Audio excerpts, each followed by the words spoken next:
Blog Talk Radio.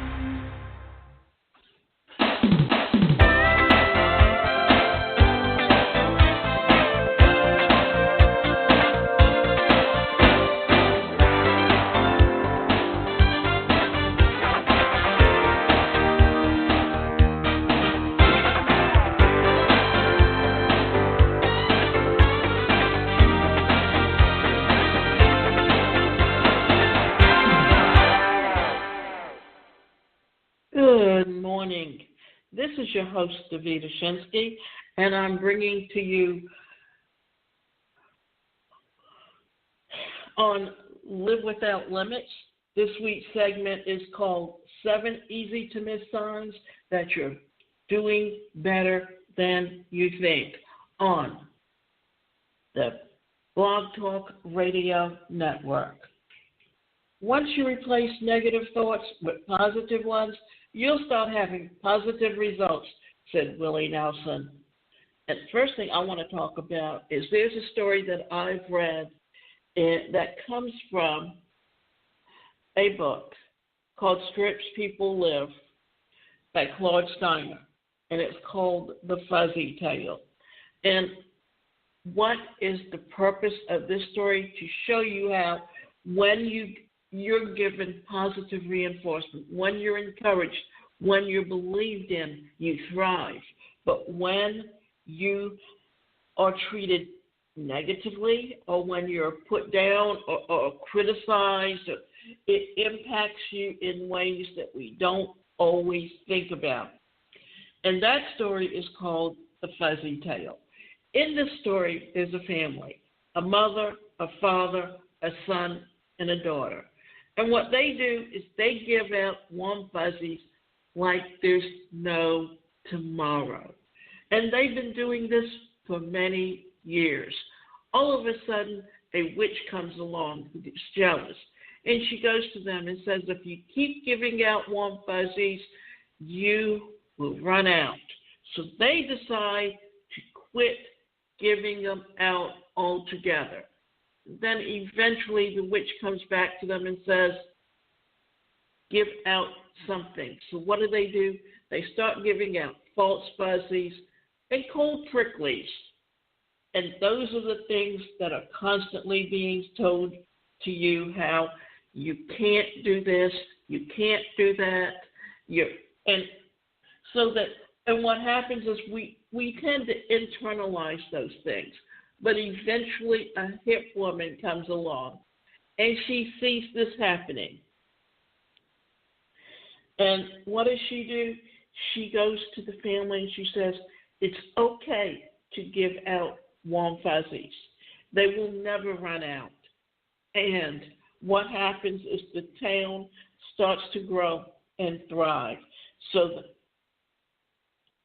the meaning of this and what is talked about in the laws of attraction is the vibes that you put out from your body or the things that you say. When you think positively, positive things happen. Modern life is full of pressures and expectations, so much so that you may often feel inadequate or unsatisfied with your lot in life. If only you could have this or do this, or look like that, or be like the person, your life would be complete, right? But this is your life really that far off from where it should be? The following 7 signs are proof that you're doing better than you think. And we believe that you'll be surprised on how many of these you can nod your head to. And let me start out by giving you a little bit of history about my background. I grew up in a family that was very negative. My mother was just a repeat of her mother. And my grandmother came from Russia. She came from the pogroms. She also came from an era where women were also treated as second-class citizens. But also what happened was her father would sit down and eat first and have his bowl, and whatever was left over went to the kids. She had 10 children, one of which that died at a year old. So there were 11 people in the household. She always bought enough for 4 or 5 people so that the ones that got to the table first ate and the others got the scraps. Growing up, they would go into an apartment where the bathroom was in the hall, and yet they really needed a bathroom in their apartment. They would have to put coal or wood into the fire to keep the apartment warm. They slept 4 to a bed. So I understand why my mother had the attitude that she had. Also, it was, and what she was doing was bringing that into the home, into her marriage. My father came from a home where his father would sell fruit on the street corners. So they were doing okay financially in those times, but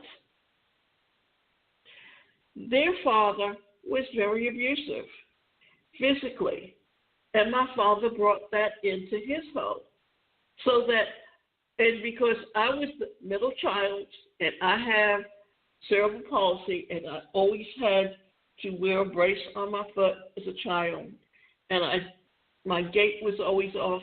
Whatever arguments that ensued, it was always my fault. So I got the brunt of everything. So what did I end up doing? I ended up, to protect myself, close off my emotions as a child. But as I got older, as I began to study psychology and mental health, I changed.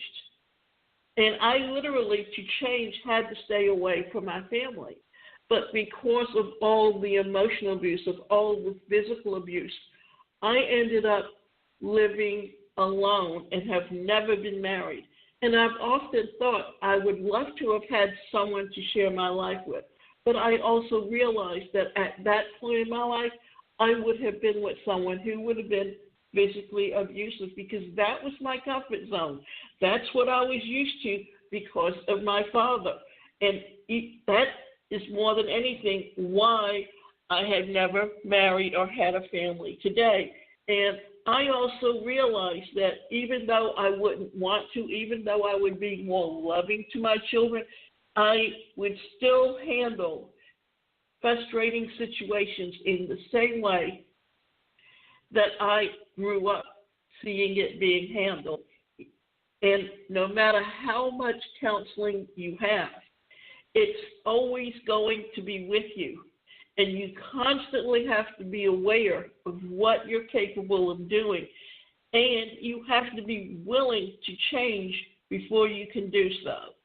So, sign 1, you don't let your ego stand in your way of your happiness. You understand that we're all part of a whole instead of isolated individuals, and that we all need each other to survive and thrive.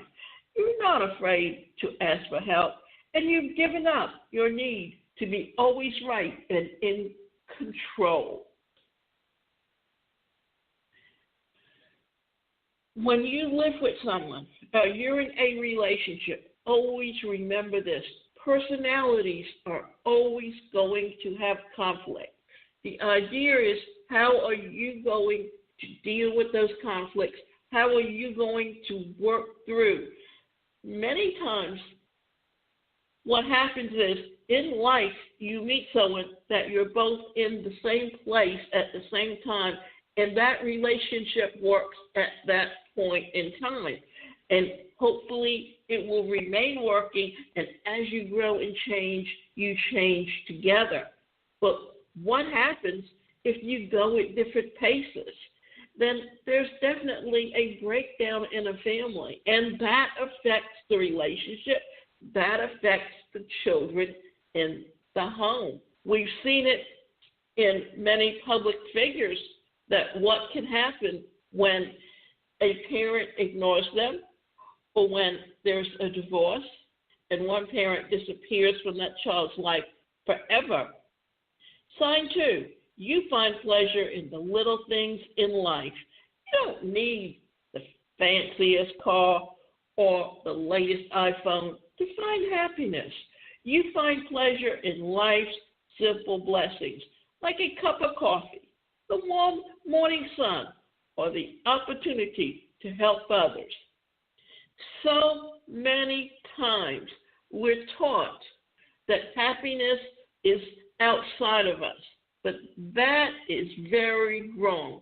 Happiness is what's in us. It's an emotion that you feel in reaction to what is going on around you. So how can you truly understand how you can find pleasure in life? It's the little things that you do when you share your life with someone and they go out of their way to do something for you that you don't ask them to do, or just being there to lean on one another. We all need someone. No one can live the life of a hermit and truly thrive. That's where the story of the fuzzy tail comes in, because cold pricklies and false fuzzies, that's all the negativity that's around you. And when you let that seep into your thoughts, that's when you realize you got to get away from those people who are negative, because when you stay around negative people, you're going to begin to think negatively just like they do. But if you get away from them and you get around positive people, then and only then can you begin to have a better outlook on life. And as you have that better outlook on life, then what are you doing? You're beginning to think more positively. You're beginning to react to what's going on around you, but the happiness and the satisfaction is coming from within you. Sign number 3, you've learned from disappointment. Always remember this. Not everything you want you'll get, but be happy with what you do have. A wise man once said, you must sacrifice the pains of yesterday if you wish to taste the delights of today. And that's exactly what you're doing. You've been knocked down in life, maybe more than once, and yet you're still standing and strong than ever. Why? Challenges and disappointments have only made you wiser, and you're using the experience for your own good. Let me tell you a story about some of the experiences that I've had. Being someone with a disability and being educated before there were laws on the books that guarantee people with disabilities the right to an education, most teachers didn't understand that children with disabilities learn differently. And I was the only person in the school system at the time with a disability. So what did that do to me? That put me in a position where I had to protect myself because there was no one around to protect me. And I was the little kid that wore the brace and walked differently, and how my brain processed information was so very different than the other kids in the classroom. And I was never a really good test taker because the information that got into the short-term memory did not get into the long-term memory. And by not doing that, then what happens is whenever I go into a test, I'm experiencing stress. And then what does that stress do? That creates where whatever information I truly did know always came out jumbled. And sometimes what I saw and what I wrote down became two different things. So therefore, I never showed that I truly understood and struggled with math and even history. And yet today, when I talk about certain things and I talk about the past, it's like what I learned was there and is there, but taking a test meant that I could not reproduce it in a way that would show what it is that I needed to learn. Okay, so you have people in your life that you love and trust.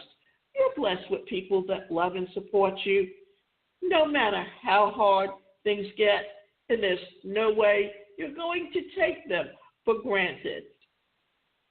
How many times have you learned or thought that you and have taken people for granted in your life, that they would always be there, the best people in your life, and yet you never know what tomorrow brings. Stress affects all of us, and you can be the healthiest person or appear to be the healthiest person because you exercise and you built up those muscles.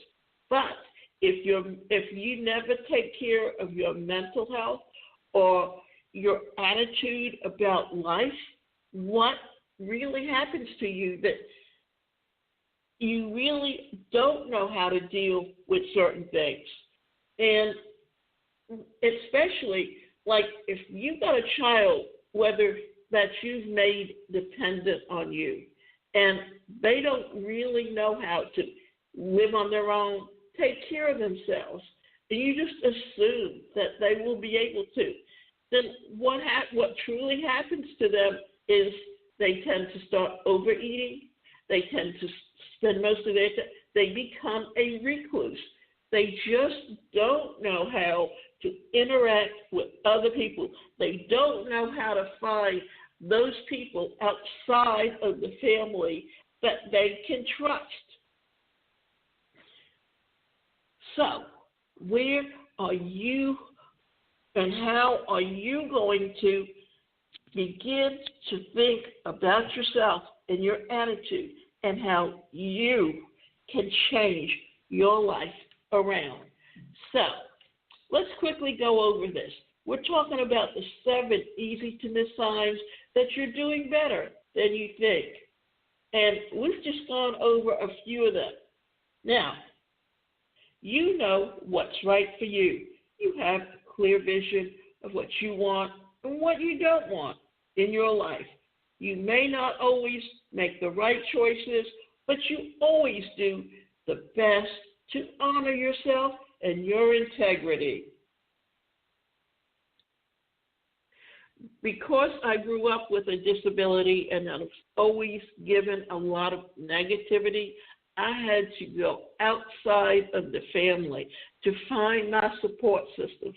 And I also, because I didn't have anyone that I could sit down and talk to. Many years ago, when my mother was still living, I sat down with her and I tried to explain to her what I wanted to do with my business. All she heard was, I wanted her money. I never said anything about money, never even asked her for a dime, but that's what she heard because that's what she would have been asking for. And all I was saying was, and talking about, was my vision of what I wanted to do with my life. And why did my mother only see that? Because not only was that what she would have been asking for, but she just could not see my potential. And then she made some remark to me about wanting money, and I said, well, why not? And she took it to mean that I wanted her money, and yet it was a remark that she made. And I literally had to not talk to her for many years after that because I had to stay away from her negativity. And I know that when she was talking to family about me, she was always saying and putting me down and saying how I was helpless and worthless and just, but the sad part was she didn't know how to be any different than what she was. It was who she was. It was how she dealt with situations. I understood that, but it didn't mean that it didn't hurt me that I had no relationship with her. And on many times, I can say that I did try to talk to her. I did try to overcome the obstacles with her. But no matter what I said, she only heard what she wanted to hear. And when she did pass, and I always remember telling her, why don't you just die? You'll solve everyone's problem if you just die. You know what? She gave me a present. She died 2 days before my birthday, and we buried her on my birthday 7 years ago. A week ago. And the only tears that I shed was when we put her in the ground. Why? Because I felt sad that we never made peace with each other, but that we never found a way to have a relationship. But the one thing I could say is that I always, and I felt like I at least tried, so there was no reason for me to feel angry or hurt, but just sad that she couldn't be willing to change who she was enough to have a relationship with me. Because the idea is you have to meet someone halfway. You can't expect them to truly be what you want them to be, just like they can't expect you to be what they want you to be. So it's how are you, the two of you, going to have a relationship with each other and give each other what you truly need and be supportive of someone to help them make the right decisions. Because how a child progresses into adulthood depends on the support that they get within the home from their parents. How successful they are often depends on the encouragement they get from friends, from family, from peers, from anyone who has some type of influence on them. You're always looking to be a better version of yourself. Even though you may not exactly know where you want to be in life, you're committed to constant self-improvement, evolution, and introspection. That's a big one. Why is that a big one? Because first of all, the world is constantly changing from 1 second to the next second, from 1 minute to the next minute, and so on. New things are learned daily in science, in technology, and all of this has to be incorporated into everything you do.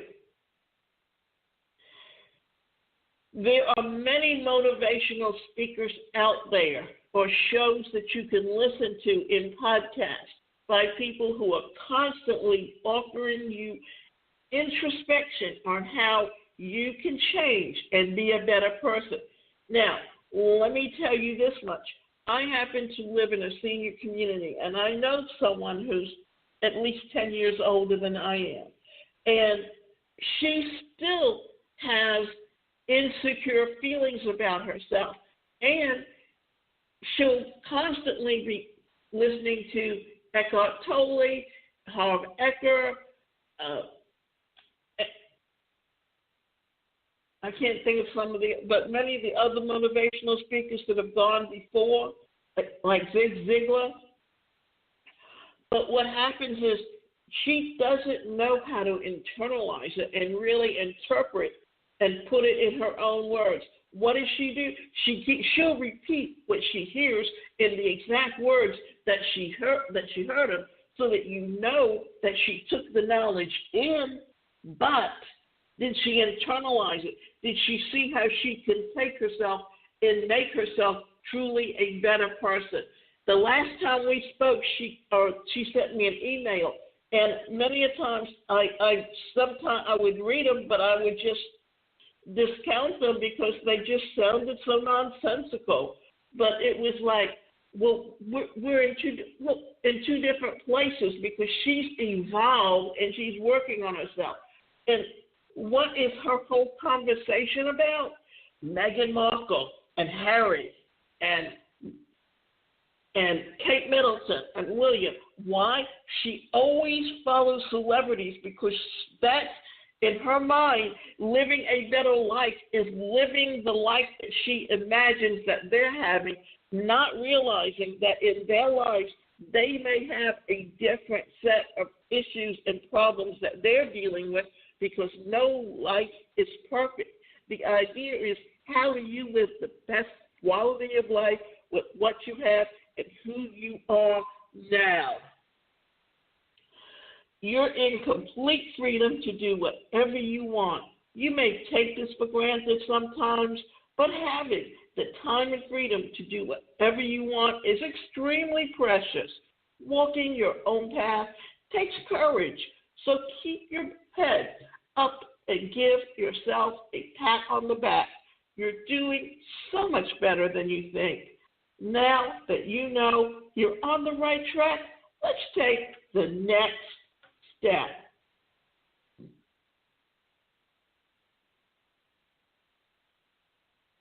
Each of them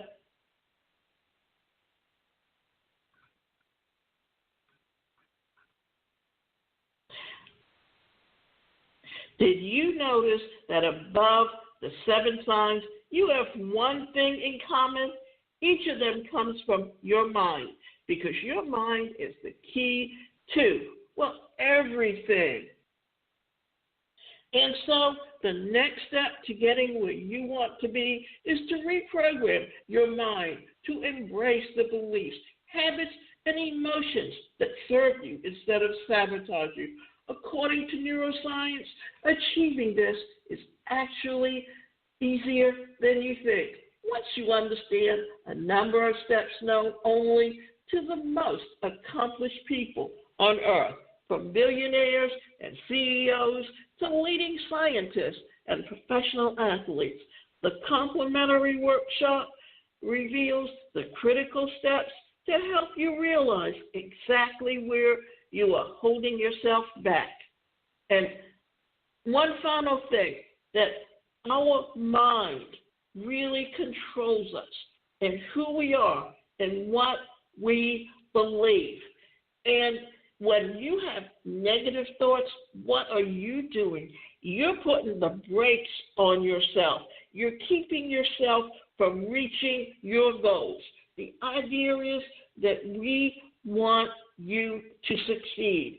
And in order to succeed, you have to believe in yourself. You have to learn how to begin to think more positively about who you are and where you're coming from.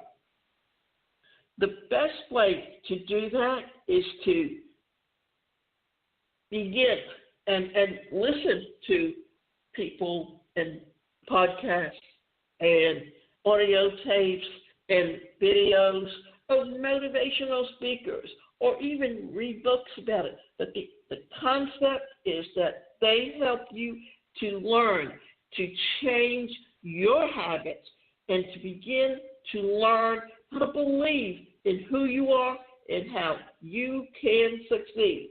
And you can go to my website, and that website is the #1 personalcareercoach.com. And you can leave me your name and email address, and we can send you information on a daily basis that can help you to begin to turn your life around.